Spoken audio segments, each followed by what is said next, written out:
off with Giordano, 2-on-1. Michael Backlund shoots, scores! Benning, great move. Here is Benning, shot, scores! Comes free to Shane, blocked by Lucic, ran him over. And he wins it back to Foley, scores! No way! Oh my! No way! For Fiddler, backhand to scores! Oh my! And it is Gilmore waiting around the net, waiting. Backstrom slides it in front, scores! Jason Chimera! Kept in by Matthews. Here it is. Scores! 5 minutes into overtime in Game 5. And McDavid scores! Game winner! Series winner for Connor McDavid! I have been Alberta bound for all my life. And I'll be Alberta bound until I die.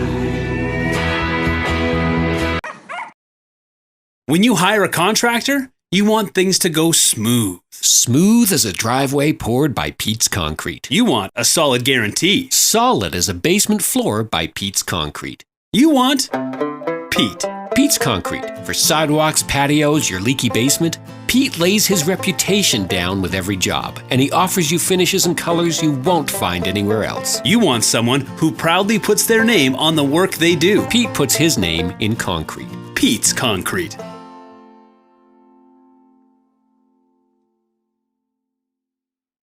Our NHL News and Notes segment is brought to you by Sheena Boychuk. Yes, you heard that last name right. That's Sheena Boychuk. As a licensed realtor, Sheena has you covered to buy and sell your home in this hot market. She also offers home consulting services to help you upgrade your living space. Check her website out at sheenaboychuk.com and tell her the Two Months Podcast sent you. Realty by Design, your design approach to real estate. Welcome back to the 2 Months Podcast presented by Pete's Concrete. I am your host, Joshua Marshall, and we have a very special guest. I know I always say that, but he is a longtime executive in the National Hockey League, a former coach in the OHL, and you can find him with on various Sportsnet channels, and you can find him on the NHL satellite radio with Steve Koulias and all the great guests that they have there. And this guy is a two-time Stanley Cup champion. He is Mike Futa. Futes, how's it going? Good, Joshua. Great to see you, my friend, back behind the I guess you had Chris Cuthbert on recently, but it's great to see you back where you belong, behind your desk. Yeah, you know what? It felt good. I did a good interview with Sonny Sakan last night, and he was recognized for the first Oilers South Asian Hockey Night. And I know that many other organizations have done that before, but it was the first one in Edmonton. And yeah, just finished up a good interview from with Chris Cuthbert that we'll release on Thursday. This interview with you will release later today on Wednesday. So, and again, thanks to you and everything you do, man. I went for a tea, just a little emotional because everything you do for us here at the pod is just tremendous. You are our biggest supporter, our biggest contributor, and adding that great guest list that we have, and all that is not possible without you. And you know, I know it was a kind of a bittersweet weekend. It was great pictures that you posted of Amazing Grace Bowen, and would have been her 19th birthday, and just emotional in that. And you and I've talked about this off record too, and but continue to hold her legacy up. How special kind of was to emotional but special in a way of keeping her legacy going. Futes, how honored are you in that? Well, that one caught me off guard because now you got me emotional. It's one of you can't really put it into words because, well, first off, my oldest daughter's turning 19 and my twins are 17. So at the same time, they were always in the same age bracket as Grace. And I still remember just seeing her in her little wheelchair with her foot on upside down. When she had her leg amputated, she had her foot reattached upside down with hopes of becoming a sledge hockey player because that was her next dream because of her love for hockey. And it was all through Justin Williams in Coburg. And I mean, as I said, these NHL players that give their time and do this all the time, for me, kind of being like entrenched in the management and scouting side of things, I'd never really been exposed to that. I mean, I'd seen what they do as players, but I just fell in love with this little girl. And I think the feeling was reciprocated And I took her out on a couple of dates, went to the World Junior, took her parents out to places, and I had this dream of her dropping the puck, and I mentioned before, as at Staples Center at the time was before crypto, whatever it is now. And that night we made Justin Williams was the honorary captain, and it was funny because as fate would have it, we were playing Calgary and Mark Giordano was the captain for the other team. So when I see that picture of Grace dropping the puck, and she had the place at the end of her fingertips, and she went back and she succumbed to the disease, and I was asked to represent Justin, and I delivered the eulogy along with Haley Wickenheiser. So for whatever I can do, and it's not like everybody, because in today's world, there's a lot of different charities and they're all great charities, right? But I choose to kind of pour the majority of my time and energy with regards to whether it's jerseys or like I know she's having her first annual golf tournament this summer, which I've already committed to being at. So she's just special, and I can't help but anytime anything kind of depressing or where real life throws you a pitch or something that you kind of start to feel sorry or, oh, what was me? I think about her and how quickly she was taken away from us. Yeah. In that little picture, I stood like seeing her in that open casket with so much life left to give. And I had given her a little guardian angel necklace that she was wearing. She was a dream, and I've kept close with the family, and we do stuff every year together. But again, I think it brought Justin Williams and I closer together than can ever imagine. But yeah, I thank you for bringing it up. Anything I do from a charity standpoint, I think she's got her own ward now at the hospital for sick kids with all the different people that have helped out. But she's a special lady, that's for sure. Yeah, no, she definitely is, and great family, and you do an amazing job continuing her legacy and the smiles that she can bring to people's faces, and definitely missed. It's tough, like you say, life throws you different things here and there, right? And putting things in perspective, so it's try to find share those good stories, but are also tough too. Like losing someone so special to it hurts a lot in a lot of ways. And we with Chris Cuthbert, we talked about look at the story that Ben Stelter brought to the hockey world too, right? So and Amazing Grace did that too, and the connection Justin Williams had, who was on with us before too, that you helped us get. And and obviously I Futes, CC loves you, so there's a lot of great people out there in the game too that continue to hold the Mike Futa flag of just great person and great individual. So he's got that iconic voice, and it's like it's funny because I mean, if you close your eyes, you think of everything Canadian.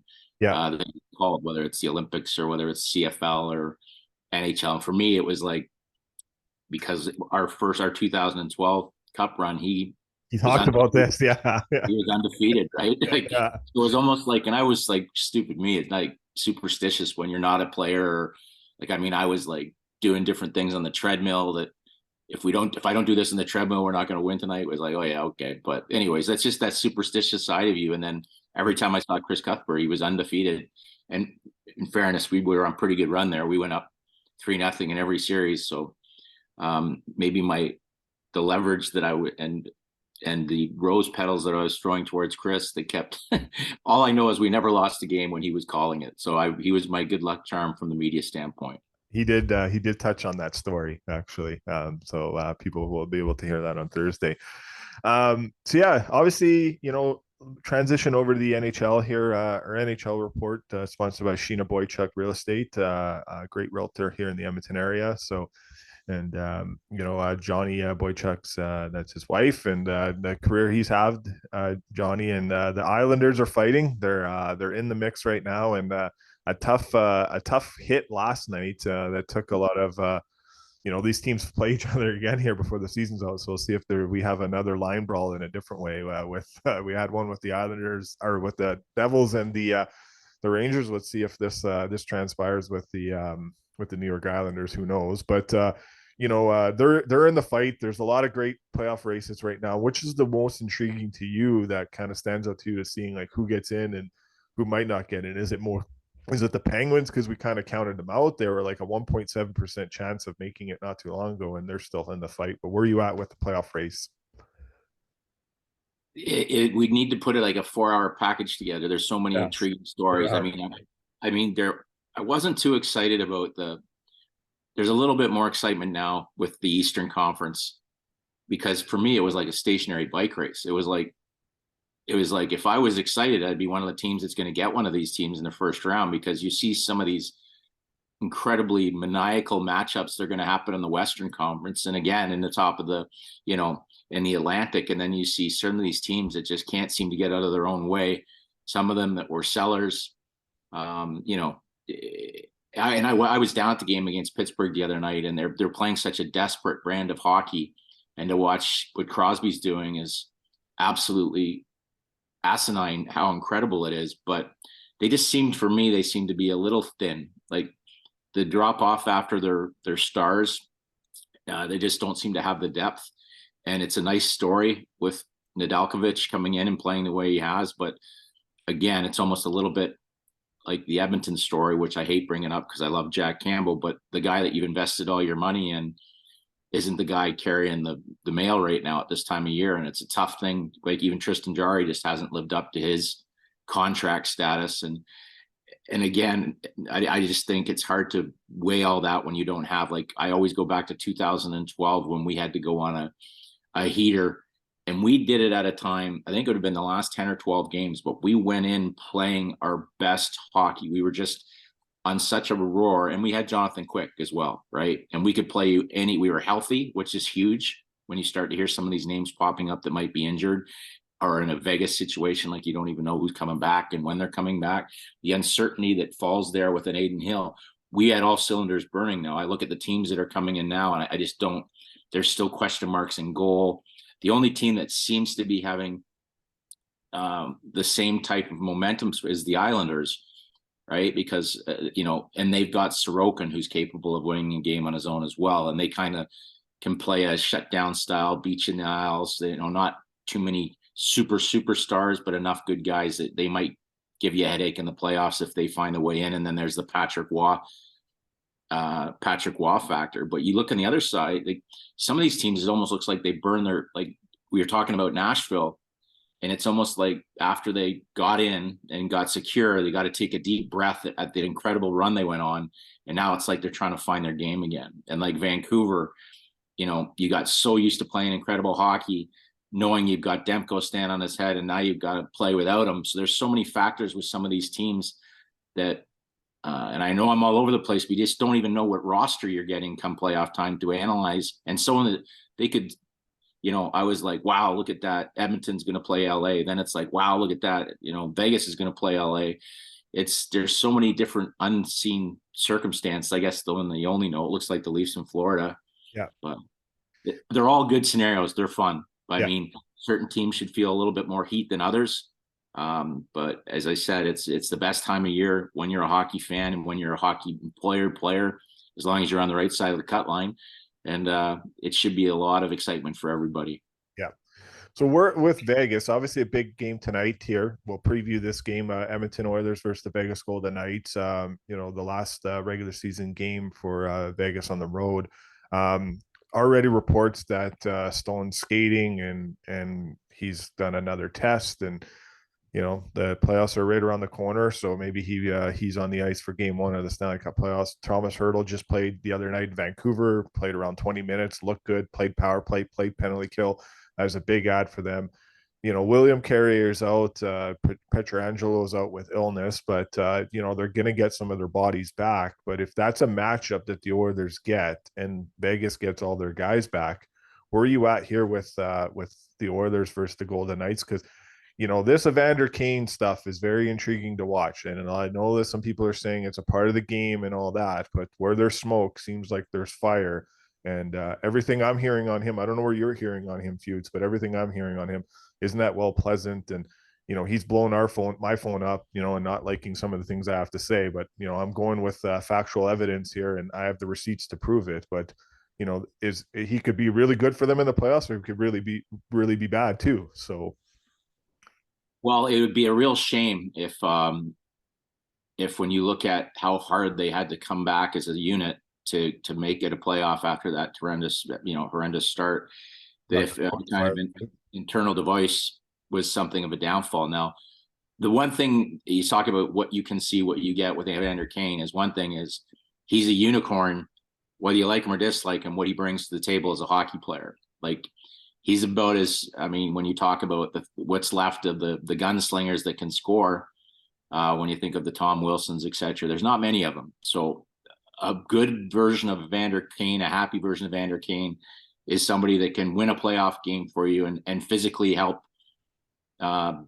He's got that body that doesn't break down, and he could be a huge part of any team's success. Now, what I'm seeing because of the past history of, questioning him as a teammate, and only his teammates would know that. I'm not a teammate, but from the outside, he has moved around, and there's always been this little trail of controversy that surrounds him. So what you see on the bench, these are, first of all, it was with Draisaitl, and then you see, and you could obviously from the outside, you can say, who knows, maybe they're just arguing about the pregame meal or the postgame meal. Well, that's a crock. Yeah. Okay. There's something going on, and whether it's from an outside, it looks like, listen, we're getting pushed around physically, and you're the guy in this team that's supposed to, that can handle that, step up to the plate. And there's always that element too, that my old coach said, players only love you when you're playing. And when Evander Kane's playing in a top six role power play unit, you're kind of getting everything that you're hoping to get out of him. And when you start to slide him down, he gets miffed with his ice time and his role, because he does have a lot more to give. But if you're consistently not bringing it, and you're held accountable, sometimes what you see is not the best version what you can get. So long story short, they've played together as a group. We've seen what they can do like as an A team. So if they were to draw on somebody, I think either way, they're going to have a really tough series. But whether it's the Los Angeles Kings, who seem to have a way of, there's a lot of question marks there too, but they can really, and the Oilers have had their number, but every game seems to be a little bit closer. They've shown the ability with that 1-3-1 to frustrate some of the speed of the Oilers. And then when you look at Vegas, I think at least the one thing we can say is that as much as we were, and I certainly was, here we go again with Vegas. God, McCrimmon's brilliant. Look at this. Now, clearly the captain's going to come skating out of the gate, and Hurdle's going to, be a huge addition and stuff like that. They are so banged up that I think they're going to have to rely on some of that incredible chemistry they have and the ability they know they've won together. Like the other one that's quietly not around is Aiden Hill, right? And then you see Logan Thompson get carted off the ice in practice. He's back, but that defense healthy should be a real problem for anybody in a playoff series. But if you can allow Stone and Hurdle to kind of just get some chemistry, like it's just too big of a show. It's too big of a dance stage to just throw everybody out for the first time and hope there's chemistry when your opponent is the Edmonton Oilers, or teams that have consistently shown they can do it all year.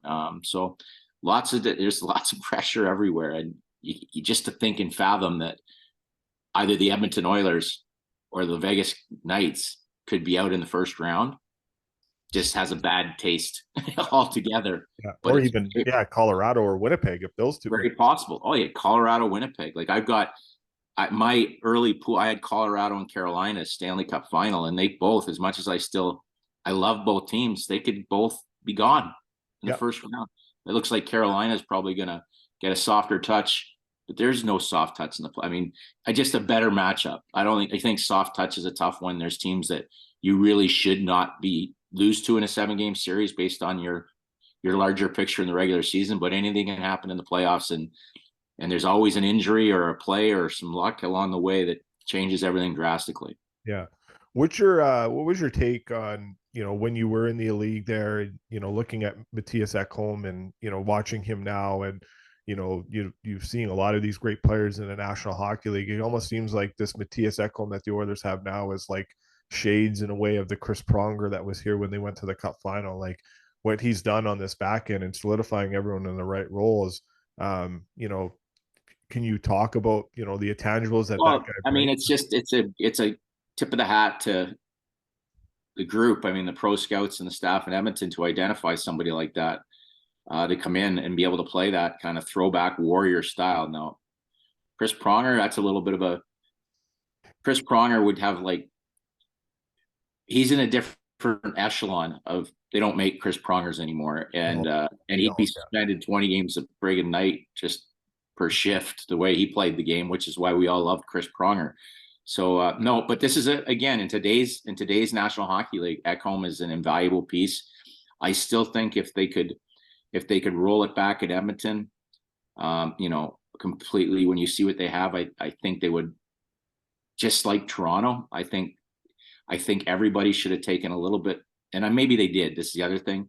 I just felt at the time that Tanev was such a huge need for a couple teams, and Dallas being one of them too, that I would have found a way to find my way to get my hooks into somebody like that. And I know there were some people in the hockey world down on him at his game with Calgary closer to the deadline, said, do you really want to pay this much for Chris Tanev?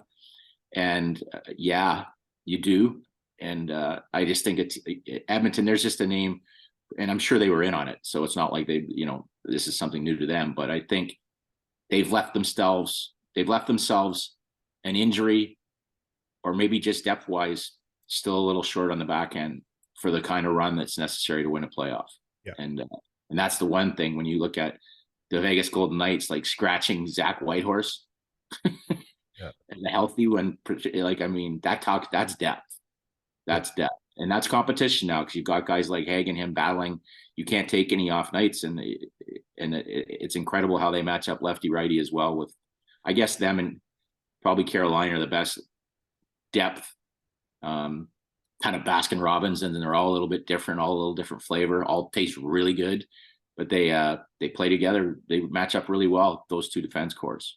Well, that pairing of Nick Hague and Zach Whitecloud were unbelievable in their cup run, right? Like won a cup. They won a cup, and right now one of them's out of the lineup every night. Yeah. And it's like that is almost like a top four defense, not and that to them was their bottom pairing defense, and some other teams that could be your third and fourth. That's why I talked, Josh, like going the other night, as much as it was amazing to watch what the Penguins are doing and stuff, like after the Letang Carlson kind of guys leave the back end, you kind of got to Google some guys. Yeah. And I mean, they're good NHL players, but when you're trying to go on the kind of run they have with kind of not quite sure goaltending, it makes a real daunted task. And that's why even our beloved Leafs here, I love what they're doing, and they're playing great, and they're doing with injury, and everybody's getting in. They're playing tougher. Looks like Samponov's found a game, but they still internally, they're not sure who their six are to start the playoffs. They're not, yeah. Either be injury, whether it's Edmonton, obviously they're just resting him as an older guy, but it also tells you an older guys, they're more, when they start to play that physical style, it catches up to their body in a hurry a lot quicker, right? So it'll be interesting. And now Giordano come back, and he looks like he's got something to prove, and it'll be really interesting to see what the Yahtzee Cup rolls out from Sheldon Keefe on the back end there. Yeah. Well, you can't count Giordano out, right? Like obviously it went through a tough passing in his father, and then came back, had a game, and then the next game had a concussion. And since he's been back in the lineup, he's been a difference maker for them. And he's the oldest player in the National Hockey League right now. Well, you know what I think of him, but I struggle with any to start the series against the Florida Panthers, which is going to be a gunfight. Any version of the six that doesn't have Mark Giordano in it to start is the wrong version. Yeah, I agree wholeheartedly. So that'll be tough. When obviously Timothy Liljegren, who's been out, talk of him coming back, but he hasn't had the greatest playoff success before. So I don't know where that pairing goes. Like, is he with Edmondson, who kind of plays the physical touch? And Liljegren. These guys are so talented, Joshua. If I was a Leaf defenseman, I would spend every ounce of my off time learning how to shoot right. Yeah, 100%. Yeah, change that stick over, right? So, and how crazy was that? The guy that Kyle Dubas brought in the other night, Jake McCabe, is the guy that cost the Penguins that extra point in the overtime where he got the goal. So that trade's obviously worked out for the Toronto Penguins, right? There's the old squirrel in that theory. Yeah. So, some good. But how about the guy that he brought in that's leading the Nashville Predators to the, along with Luke Shen? Yeah. How about the guy that he let go that scored? They had 50 pucks in Edmonton. So Yeah, there is, and he has a longer list. That Jake McCabe trade. I'm sure that's not the first one the Leafs are going to bring up when they think about what got away and the assets that are gone. But anyways, I love Jake McCabe. So you're right. That's kind of the dirty and mucky kind of player they need, and that kind of game is going to transfer to the playoffs as well. Yeah. You go to these games. You're in Toronto. We're like, as a Leaf fan too, like, obviously it was funny. Maybe you prepped Chris Cuthbert note telling him that I was a Leaf fan because I said it, and he's like, actually, I heard you are. So I don't know if you told him. I didn't say anything. All you have to do is listen to a podcast. Yeah, so maybe he already listened to some, but yeah, it was just intriguing to see what the year they have. Obviously, Matthews with 66 goals, he's got inching closer to 70. Nylander is not going. He has not kind of been the same player since his contract's been signed. So there's been a drop off in his totals, but he's still on the pace to getting the 100 points. And, it's still a huge accomplishment. Marner coming back, I think, it's crazy because at the start, even we talked about it, Chris Cuthbert is just, with Domi and Bertuzzi, and now they're working out. I know you speak very highly of Brad Treliving, but some of these moves that were questions at the start aren't questions anymore. And then maybe the story of the year is Ilya Samsonov, and he'll probably be the game one starter. But the Leafs, he will be. He will be. Yeah, you're right about. I mean, that's another one that's a pat in the back to them. I mean, unfortunately, they got rid of some good goaltenders, but he's been outstanding. I mean, he kind of, after the whole Jack Campbell thing, and then he came in and to fall off as crazily as he did. I mean, it's almost, I talked to Peter DeBoer and Steve Spott too, because like Ottinger arguably was one of the best players in the playoffs last year, and he lost himself too this year. Like, it was crazy to watch, and now he's got it back. But very similar take to Samsonov and not just get it back, but to like he was elite the other night against Pittsburgh, like elite. So it'll be interesting if you don't have to worry about that position. Like, I mean, we were so spoiled, right? You just close your eyes and Jonathan Quick appears, right? So we were spoiled, but we also, we had Martin Jones standing on his head, and we had Jonathan Bernier. We had solid 1Bs who had either been 1As or on the way to be 1As. So it's such an important position, and I think there's got to be a little bit of doubt creeping in a little bit with. I know he's been out a long time, but the Samsonov has definitely put himself ahead of Wall. Like they were such a big, well, when Wall comes back, it's his net. Well, Samsonov's not giving the net up. So it's been something to watch. But again, you just see these teams that have this, and maybe it's because it's Toronto, but you can say again, and we can sit here, Josh, and say nothing that happens in the regular season matters. And we say this every year with the same team, but then something comes along that really makes it matter. Like, you know what Austin, it's not even fair to the hockey traditionists to say that what Austin Matthews isn't doing doesn't matter. It's absolutely magical to see this guy making 65 look easy. Like, so that's magical. So that does matter. Now, I wouldn't want to injure him trying to pursue it, because everybody that is going absolutely crazy chanting MVP at whatever they call it, Scotia Place, if they roll into Florida and come back down 0-2, or the same ghosts are haunting, those people will WWE turnstile, heel turn, and that place will turn into a zoo of booze. And there's just such an expectation that this team will be judged based on its playoff performance, bar none. But again, they've made the regular. They've made it special what he's done. It's been mad, but again, rightfully so. This team needs to have success. What I will say is, if they can be healthy, Brad Treliving, who would not give two fiddlers about what people thought early in a trade, because it takes a long time to get yourself back in the saddle and the chemistry side. That those guys right now, Bertuzzi looks like he's ready to play playoff hockey. Max Domi looks really comfortable. Mitch Marner doesn't look as comfortable, but he's been out a long time, and he always seems to get thrust in the, we can win without Mitch Marner kind of thing, which I think they cannot. Yeah. But I'd be shocked if somewhere in the playoffs early he's not back on the wing with Austin Matthews. So let's move over to the Washington Capitals. Ovi gets 30 goals, 18 years, getting at least 30 goals. First player in NHL history to do that. But minus 40 goal differential. Now, Spencer Carberry and Mitch Love are friends of our podcast, so we're going to be supporting them and cheering them. They're in a playoff spot right now. Charlie Lindgren is doing an amazing job. Speaking of a goaltender that's getting a lot of money, and Darcy Kemper, who's just sitting on the bench, talking about earlier with Tristan Jarry and obviously Jack Campbell and whatnot. But what do you make of what the Caps been doing, and should Spencer Carberry get Coach of the Year if the Caps get in? I no, he shouldn't. Honestly, I think he's done a wonderful job.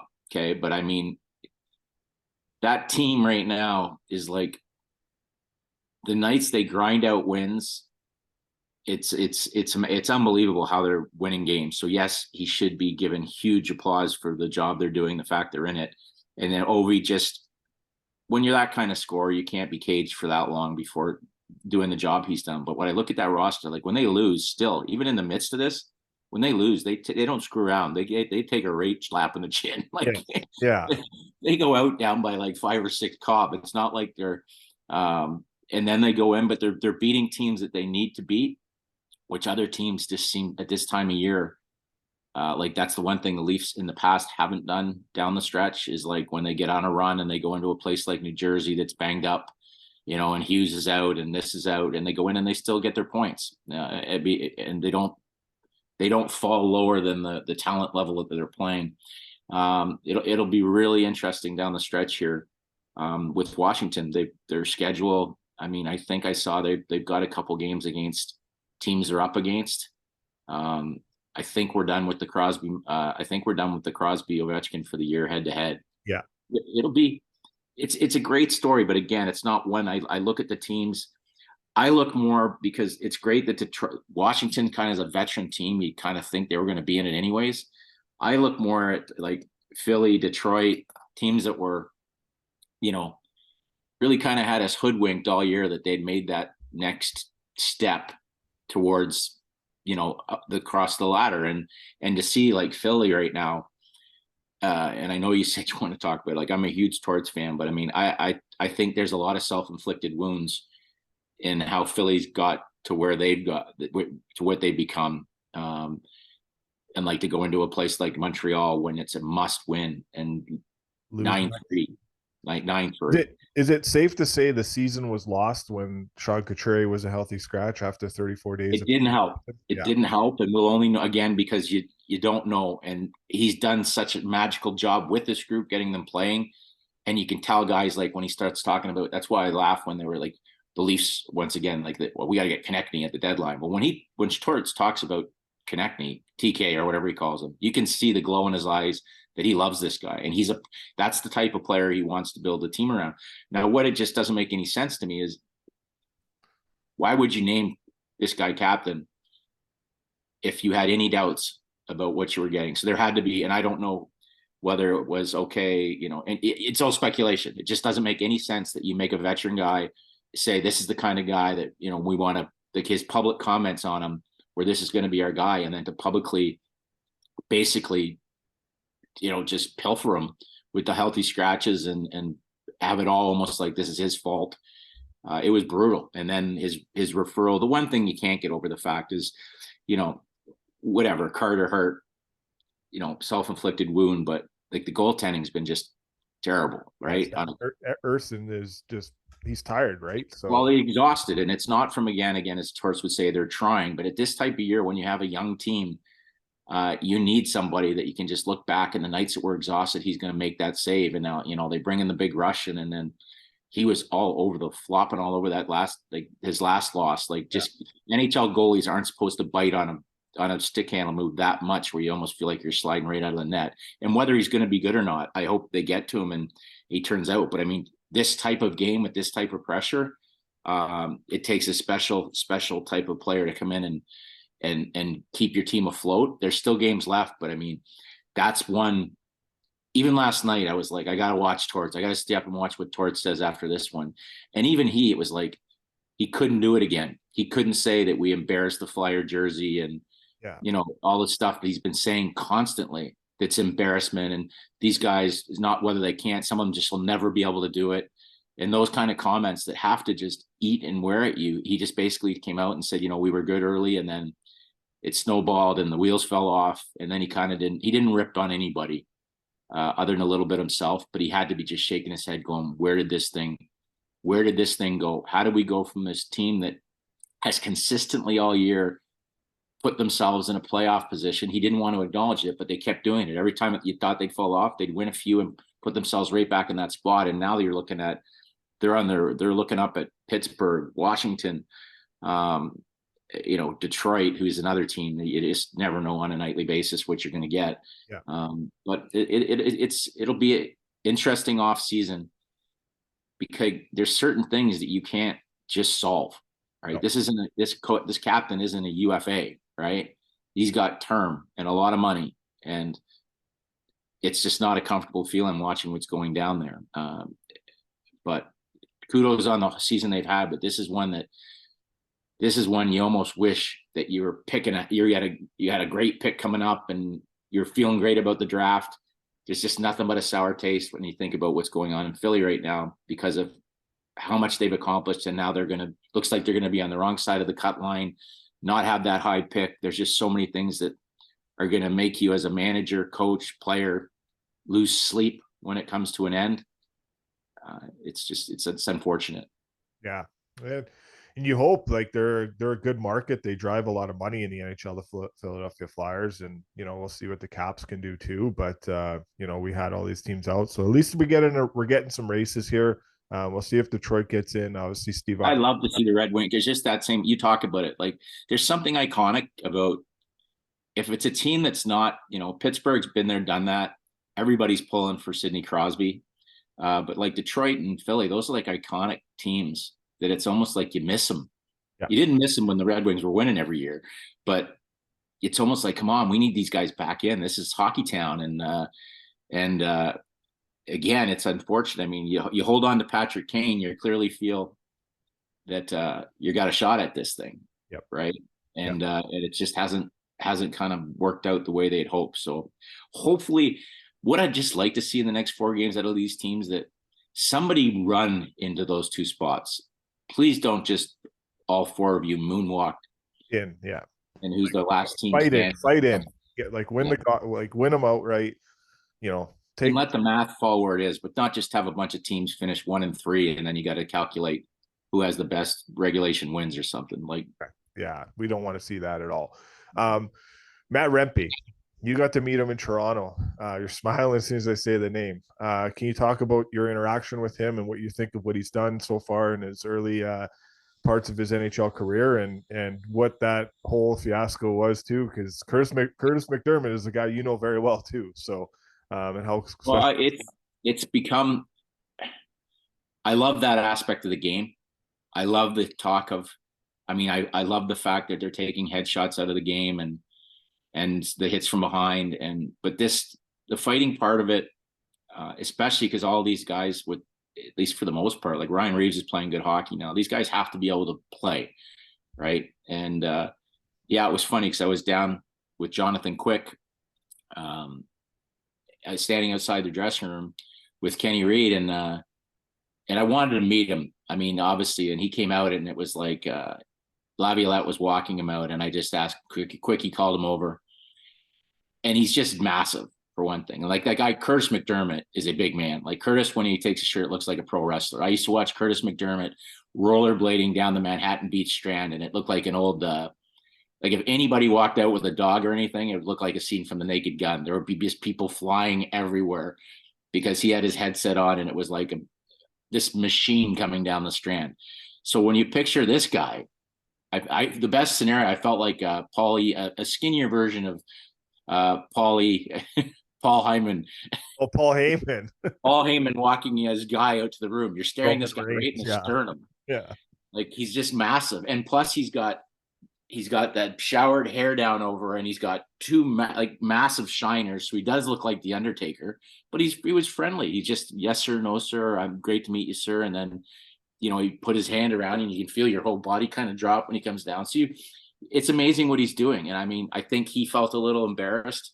I think he felt a little embarrassed by the non-reaction that he had in Jersey, whether with Jersey after the hits, and then especially the waving at McDermott.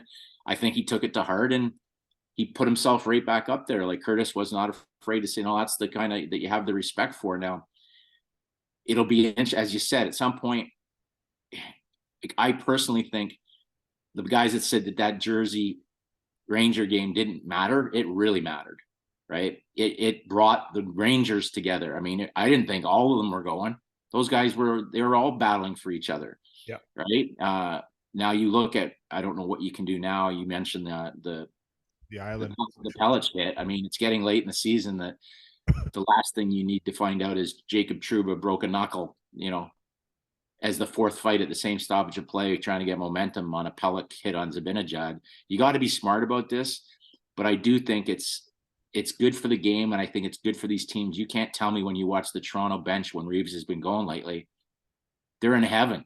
Yeah. I mean, it's like, wow, this guy, he's got our back, right? He's got our back, and they haven't had that element in a long time. Now it'll be interesting again. I guess like neither of them played last night. I guess Toronto, I always look at the dates now just to see. So Toronto's got Jersey again. Whether McDermott and Reeves play that game, who knows? Well, there could be something there because obviously McDermott, I wouldn't say he took a run at Matthew Nyes, but that was Curtis isn't taking runs at guys and trying to finish checks. There's not a hell else going on out there especially when they have them up front. But I know it'll just be interesting because right now it's so critical to stay healthy for these teams that are in. So you got to be careful about that aspect of it, but you also don't want to give anybody any chips. Like you've got Toronto going into Florida.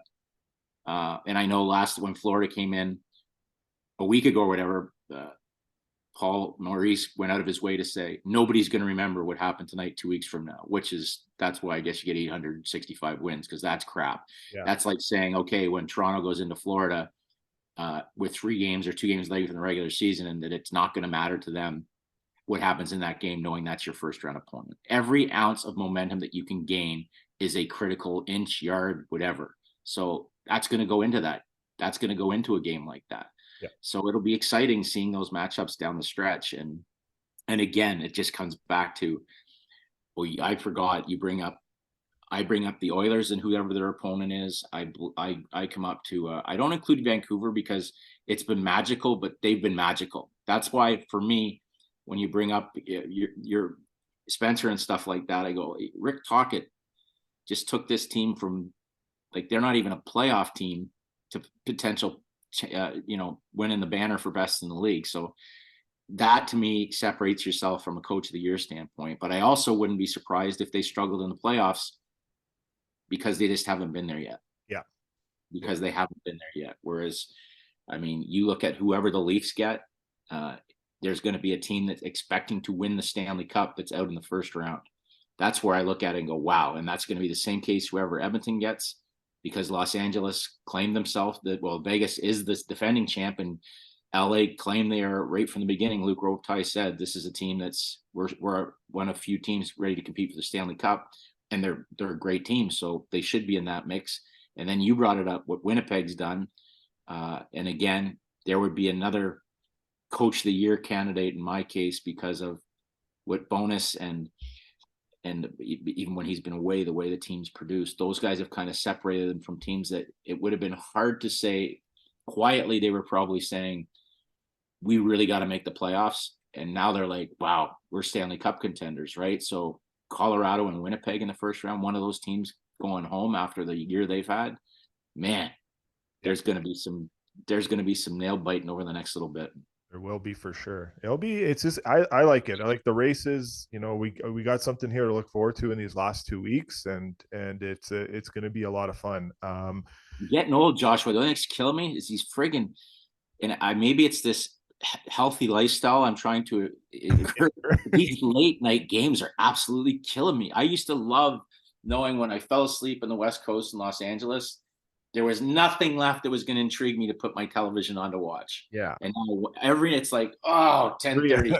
Suck it up. Got to watch the boys. A 3-hour difference. The morning comes and you're like, oh. Yeah. No, I hear you because obviously I work in BC, live in Alberta. So obviously my main income is as a journeyman carpenter. So when I'm at work for 2 weeks, where I'm watching these games and I'm like, I'm ready. I got to go to bed because I got to get up at 4 a.m. So. Well, I'll find out for sure because there's games I want to watch on Thursday night. And I told you, Paul Bissonnette's got me coming into Minnesota, right? So this has got me coming into Minnesota with to meet the Spit and Chicklets crew. So I get a weekend with Biss, Colby Armstrong, Merles, and I guess I get to meet Witt. So yeah, everything seems to start a little early in their world. Yeah. I got a funny story about Witt, but I don't know if it's a podcast story. It's and save it. Yeah, I don't want to get in trouble before I actually meet no, exactly. these guys. There's so actually much nothing fun. bad. It's nothing bad about him. It's there's so much fun to watch and be. I mean, obviously, I've got a special relationship with Biss. I've become much closer with Colby, but I mean, you see their stuff and they're following, and it's like, so I'm thinking, I'm used to going on a road trip and thinking, okay, I got to pack a suit, and now I'm like, I don't know what the heck. I think the only thing I'm probably gonna have to pack is 5-hour energy drinks, which my daughters have sworn me off of, and just thinking like the flight leaves at like 5:30, which I'm like, okay, that's a problem. Like in the morning, like who wakes up? Even Bissonnette, like that's before the rooster is still napping. So that's gonna be crazy. And then I gotta go. He's got like a bottle signing, a Pink Whitney bottle signing Friday afternoon, and then it's a meet and greet with the Chicklets group. So I don't even know if I'm talking to anybody about hockey. Yeah. So it'll be interesting. All I know is my flight home Sundays again. Like I'm sure there was not a flight at 11 o'clock in the morning. I think I leave at 7 o'clock. So yeah. Anyways. That'll be a lot of fun anyways. We'll be catching that on social media fronts for sure. So see you there. Let's finish up on this. Obviously some big news. We'll leave it for the end as we do, but Frank Seravalli reported earlier today from Daily Faceoff that the NHL is drafting up a schedule for the Arizona Coyotes to either play in Arizona next year or a chance of that team moving over to Salt Lake City, Utah, home of Trevor Lewis, friend of the pod and a great friend of you. Actually, Trevor Lewis is 1 goal away from 100 in his national hockey career. I think he's sitting on 99 career NHL goals. Somebody will hit him in the shin pad before this season's out. Yeah, he's got all the rest of the games at home. So I'll see if he gets it at crypto.com arena, but it'll be pretty sweet to watch that. The potential of obviously the end may near the end of this road for Arizona might be coming. I know Elliott's talked about there's a chance that maybe they come back sometime later on. They don't want to give up on that market. Obviously, it's an arena issue. We'll see what Javier Guladiarius kind of sees and what he wins in. But, where are you at with the Coyotes? It's tough. Obviously, this is a tough kind of conversation to even have because there's livelihoods at stake here with people that are, that work for that organization too. And then players that have actually signed contracts to play in Arizona, would that carry over? It would carry over to the new city, but would they want to play there too? But your thoughts on this whole entire situation? First of all, it's the National Hockey League, so yes, they'd want to play there. Arizona, for me, has always been like I loved it. Like, right? I mean, coming in because of the weather, because it was cool because when they played at the old arena, you'd have other than it was like a 45-minute bus ride from your charter to the rink itself. Once you were there, I mean, the hotel was right there. The weather was great. You had so I think there is a market for, and just Shane Doan would say when we played them in the semifinals, that place was hopping, right? So there's that potential, but I think it's run its course. I mean, I've met the ownership group vis-a-vis through the interview process. And I mean, I know they're passionate about it, but the reality of it is enough's enough. This is the National Hockey League. I mean, you're going in to watch, I'm going in to watch the Kitchener Rangers and the London Knights play in buildings that have more seats. More fans and stuff, yeah. Than fans. So to try and charge NHL dollars to watch it in a rink that you could save for fun. That's why they play NHL exhibition games in seats like in places like that to give people that close up experience. And usually teams don't send their entire regular season roster because those players don't want to play in a 5,000 seat rink in an exhibition game. And it's one of those events that you look at and tip your cap to have to play your entire season. And for me, from the outside looking in, I've heard it's an amazing atmosphere, but it doesn't even look sold out. It looks like they've got some pretty cagey looking camera angles just to make it look like there's 5,000 people there. Correct. So all you end up getting is you get teams like the Leafs that have 4,000 people that will travel, and it turns into what I thought Vegas was kind of going to be like, and that's totally not been, where people plan their vacations around going to watch their favorite team play. So you kind of lose the home crowd advantage. Long story short, the National Hockey League is what it is because of what it is, and it's untouchable with regards to being the best product, the best classiest, the best structures, and it matters to have a facility that isn't up to par. That matters for the road team, and it matters for the home team. So whether it's Utah, whatever, to go to a place that's going to be magical, it's going to be packed, and then take time to sort it out. I mean, we came back to Winnipeg. It's not, I mean, we're talking about, Atlanta having another crack at it, or, Minnesota, it came back to Minnesota. So why can't you get your ducks in a row and get a proper building and then look at bringing a team back down the road, because it is a beautiful place to play and live, but this is enough's enough.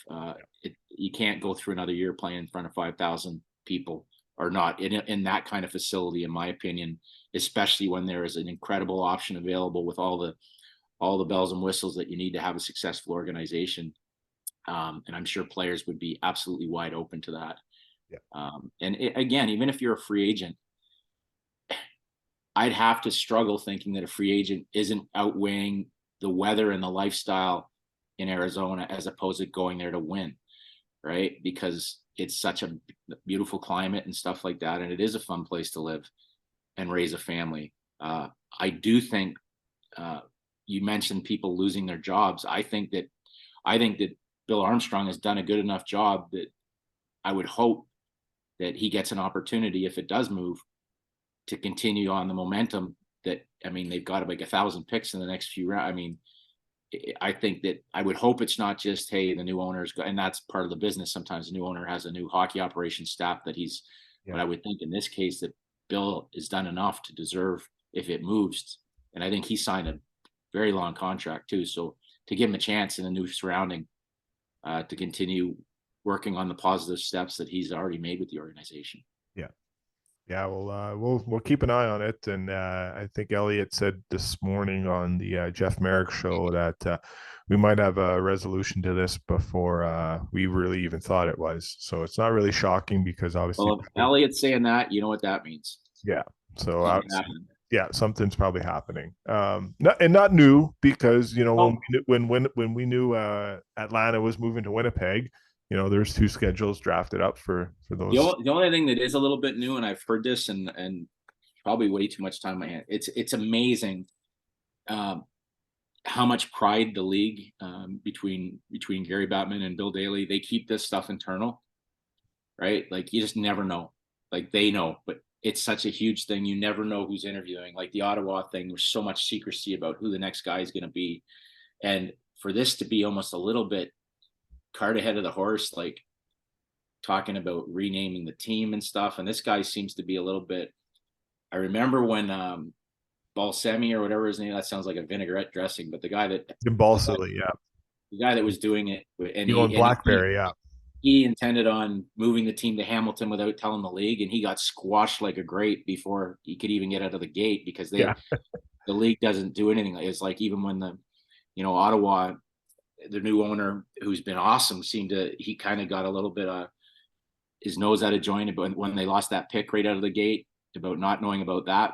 When they were going through the sale. Off trade. So, I mean, there's little things. So it just, I'm sure internally, even if it's been decided, Gary's a little bit. Well, something's intriguing, because Ryan Smith tweeted out yesterday, which it's not Ryan Smith, the hockey player, it's Ryan Smith, the owner, that wants to bring the team to Salt Lake City, Utah. Just tweeted, what kind of names would be good if a team came here, right? So, like, But I mean, that kind of thing, Kind of what you're that kind tying of thing, into. Yeah. that kind of thing, I could see Gary Bettman with like a taser sitting at home saying every time he says something like that, he gets an electric jolt. Yeah, yeah. Would you think he gets the approval by Gary to tweet that or no? Because he would have gotten the approval to speak to Jeff and Elliot on their podcast. Just like I'm assuming. I just think if he has been, it's be a lot more generic than specific as he has. Yeah. Wanting to, but it is what it. I mean, I think at some point timing is of an essence. So they gotta have something in place here, but it certainly seems that he knows something that not everyone might know too. That everybody might know. Yeah, or might know. Yeah, yeah. All right. Well, we'll finish up on that. Appreciate your time here, Futes, and always checking in on me and checking in on the others. And really appreciate everything you continue to do for us here at the podcast and the relationships and the great community that supports hockey is awesome. And all the best. Have fun in Minnesota. Oh yeah. Yes, obviously, say hi. It'll be fun. Yeah, hopefully you're not talking about me with a black armband on. Yeah, exactly. We'll see what happens. You and RA might not be a good mix. We'll see. But no, you did good. It was nice to see you on game notes there with Merles and Army and obviously everyone knows how much Paul Bissonnette loves you and great people there. So at that podcast. So continued success and looking forward to it. And we'll keep an eye on the social media channels and see if how viral maybe you go or don't go. We'll see. All right. Take care, Feuds. Appreciate it, bud.